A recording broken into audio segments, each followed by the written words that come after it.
वक्त आ गया है जब अयातुल्ला अली खामनेई को कब्र नसीब होगी। इजराइल अमेरिका हमले में मारे गए ईरान के पूर्व supreme leader Ayatollah Ali Khamenei को 4 महीने बाद दफन किया जाएगा।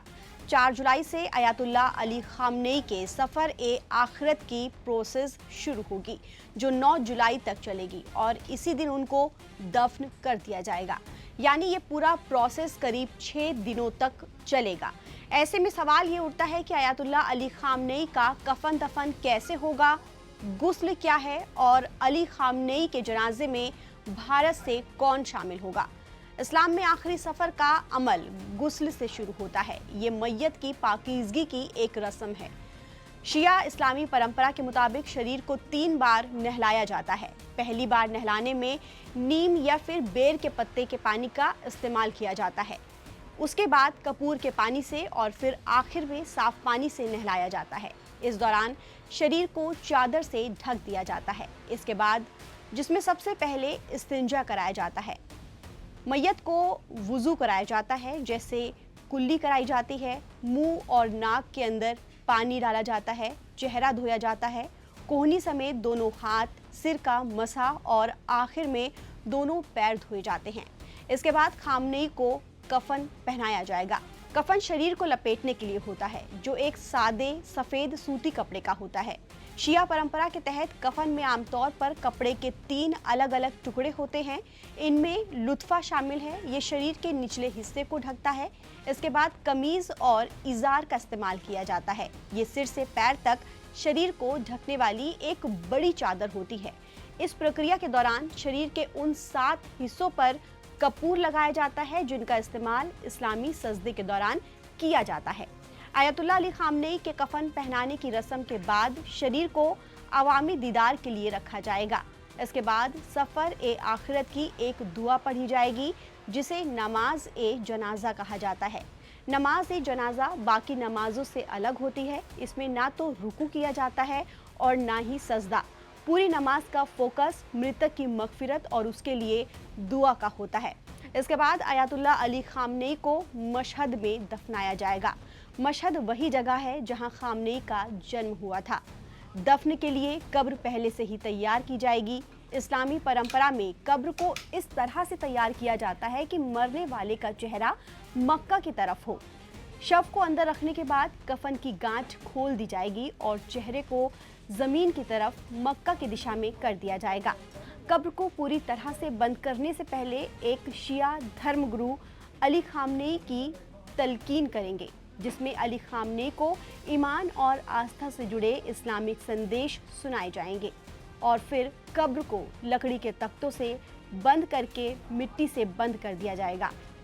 उम्मीद की जा रही है कि अली खामनेई के जनाजे में करीब 20 मिलियन लोग ताज़ियत के लिए पहुंच सकते हैं। अगर ऐसा होता है तो ये दुनिया का अब तक का सबसे बड़ा जन सैलाब होगा। इतना ही नहीं, 1989 में इस्लामिक रिपब्लिक के संस्थापक अयातुल्ला रूहुल्लाह खुमानी के सुपुर्द खाक में शामिल हुए करीब 10 मिलियन लोगों के रिकॉर्ड को भी ये तोड़ सकता है। लेकिन एक सवाल ये भी है कि अली खामनेई के आखिरी सफ़र में भारत से कौन कौन शामिल हो रहा है। दरअसल भारत और ईरान के बीच दशकों से मजबूत साझेदारी रही है। युद्ध के दौरान तनाव के बाद भी भारत ने तेहरान के साथ अपने संबंध बनाए रखे। इस दौरान दोनों देशों के विदेश मंत्रियों के बीच कई बार बातचीत हुई। ईरान के विदेश मंत्री अब्बास अराक्ची ने इस साल की शुरुआत में एक बैठक के लिए भारत का दौरा किया था, जबकि बाकी प्रतिनिधि कुछ हफ्ते पहले ही भारत आए थे। ईरान और भारत के रिश्ते को देखते हुए ईरान के राष्ट्रपति मसूद पेजेश्कियन ने अयातुल्ला अली खामनेई के आखिरी सफर की रस्मों में शामिल होने के लिए प्रधानमंत्री नरेंद्र मोदी को औपचारिक रूप से आमंत्रित किया था। हालांकि प्रधानमंत्री इसमें शामिल नहीं हो पाएंगे। इसकी वजह यह है कि उसी दौरान वो इंडोनेशिया, न्यूजीलैंड और ऑस्ट्रेलिया की पहले की यात्रा पर जा रहे हैं। ऐसे में पीएम मोदी की जगह बिहार के राज्यपाल लेफ्टिनेंट जनरल सैयद अता हसनैन और विदेश राज्य मंत्री पवित्रा मार्गेरिटा ईरान के supreme leader Ayatollah Ali Khamenei के अंतिम संस्कार और दफनाने की रस्मों में भारत का प्रतिनिधित्व करेंगे। इस बात की जानकारी ईरान सूत्रों ने दी है। रिपोर्ट के मुताबिक आयतुल्ला अली खामनेई को दफनाए जाने का कार्यक्रम सबसे पहले मूल रूप से मार्च में होना था, लेकिन इलाके में चल रहे युद्ध को वजह से इसे टाल दिया गया था और अब स्थितियां थोड़ी काबू में आने और मुहर्रम के दिन बीतने के बाद नई तारीख तय की गई है। 4 जुलाई को आयतुल्ला अली खामनेई का पूरे राजकीय सम्मान के साथ आखिरी सफर शुरू किया जाएगा। इसमें खामनेई का पार्थिव शरीर तेहरान के ग्रैंड मुसल्ला कॉम्प्लेक्स में रखा जाएगा। बता दें कि 1939 में मशहद में जन्मे आयतुल्ला अली खामनेई 1989 से ईरान के सर्वोच्च नेता हैं। उन्होंने प्रमुख क्रांतिकारी आयतुल्ला खुमैनी का स्थान लिया है। सर्वोच्च नेता के रूप में खामनेई के पास ईरानी सरकार पर व्यापक अधिकार थे, जिसमें न्यायपालिका, सेना और मीडिया शामिल है। उन्हें चुनाव और कानून व्यवस्था की देखरेख करने वाली एक संरक्षक परिषद नियुक्त करने का अधिकार भी था।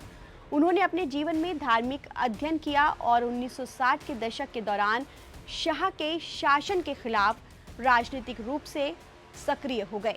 खामनेई ने 1981 से 1989 तक ईरान के राष्ट्रपति के तौर पर कार्य किया। ये वही दौर था जब ईरान इराक युद्ध चल रहा था और देश गंभीर राजनीतिक चुनौतियों से गुजर रहा था। ईरान की 3 दशकों से ज्यादा वक्त तक अगुवाई करने वाले आयतुल्ला अली खामनेई की 28 फरवरी को तेहरान पर अमेरिका और इजराइल के हवाई हमले में मौत हो गई। उनकी शहादत के बाद 8 मार्च को उनके बेटे मोस्तबा खामनेई ने ईरान के सुप्रीम लीडर का पद संभाला। जब से मोस्तबा ईरान के सुप्रीम लीडर बने हैं, तब से वो दुनिया के सामने नहीं आए हैं, ना ही कभी मीडिया पर, ना ही कभी कैमरे पर और ना ही कोई उनका बयान सामने आया। हालांकि इस बीच इस तरह के दावे किए गए कि अली खामनेई के 56 साल के बेटे मोस्तबा खामनेई 28 फरवरी को हुए उस हमले में गंभीर तौर से घायल हो गए थे, जिसमें अली खामनेई की मौत हुई। ऐसे में कयास लगाए जा रहे हैं कि अली खामनेई के साहबजादे उनके आखिरी सफर में शामिल होंगे और अपने मरहूम वालिद की क़ियादत करेंगे। आयतुल्ला अली खामनेई का सुबुर्दे खाक केवल एक धार्मिक रस्म नहीं है, बल्कि ईरान के राजनीतिक और सामाजिक इतिहास का भी एक अहम अध्याय माना जा रहा है। उनकी आयतुल्ला अली खामनेई के आखिरी सफर में पहुंचने वाली भीड़, दुनिया भर से पहुंचने वाले प्रतिनिधि और नई नेतृत्व व्यवस्था पर टिकी निगाहें ये इशारा करती हैं कि ये कार्यक्रम केवल ईरान ही नहीं बल्कि पूरे मिडल ईस्ट की राजनीति के लिए भी खास है। ताज़ा अपडेट के लिए आप बने रहिए नवभारत टाइम्स के साथ। नमस्कार।